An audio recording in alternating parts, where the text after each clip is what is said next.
Cutting across in a major setback, Delhi Congress chief Arvinder Singh Lovely has resigned from his post just weeks before the national capital goes into elections. Now, Lovely has spoken exclusively to India Today's Kumar Kunal and Sushant Mehra, saying that he could not really work under the current Congress system, adding that he never spoke against any Congress leader. There was a conspiracy to defame him, he says. Lovely further added that he has resigned from his post but not from the Congress party, adding that he will indeed continue to work for the party as normal worker. Lovely साहब, कल आपका इस्तीफा हुआ और कल ही मंजूर हो गया। आपको भी लगता है थोड़ी जल्दी थी, आपकी पार्टी को भी जल्दी थी।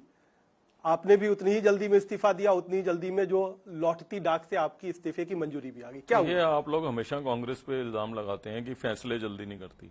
अब फैसले जल्दी कर रही है तो तब भी आपको परेशानी है। हमारी पार्टी चुस्त दुरुस्त हो गई है। हमारी पार्टी से निकालने के लिए इस्तीफे मंजूर करने में समय नहीं लगाती है। मुस्तैदी से और तेजी से काम कर रही है कांग्रेस पार्टी।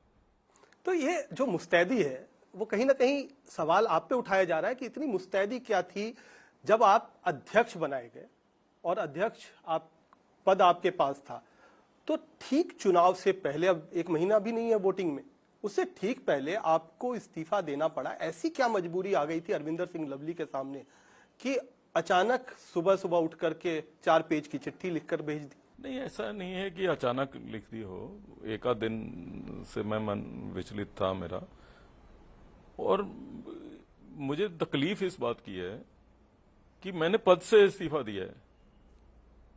बिहेव ऐसे किया जा रहा है जैसे मैंने कांग्रेस पार्टी से इस्तीफा दे दिया हो।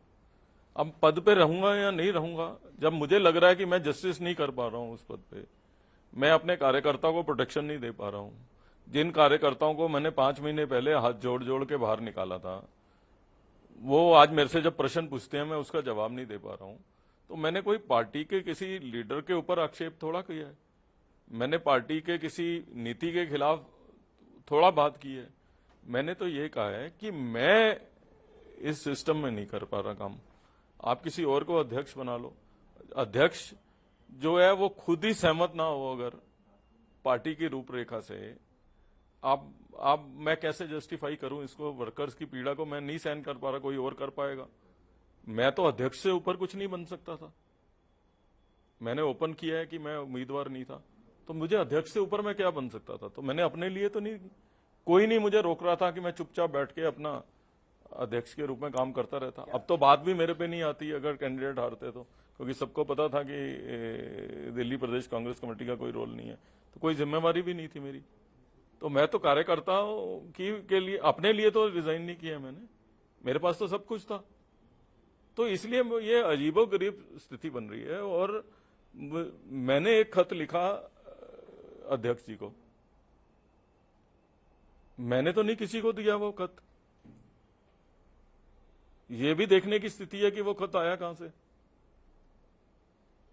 खत लीक हो जाता है, 2 घंटे में आप फैसला भी ले लेते हो, तो कहीं ना कहीं तो आपको सोचना पड़ेगा ना कि ये चल क्या रहा है। एक तरफ मुझे कहा जा रहा है कि उन्होंने आनन फानन में इस्तीफा दे दिया चुनाव से पहले। मैं चिट्ठी बाद में देता हूं, लीक पहले हो जाती है और 2 घंटे में मंजूर भी हो जाता है।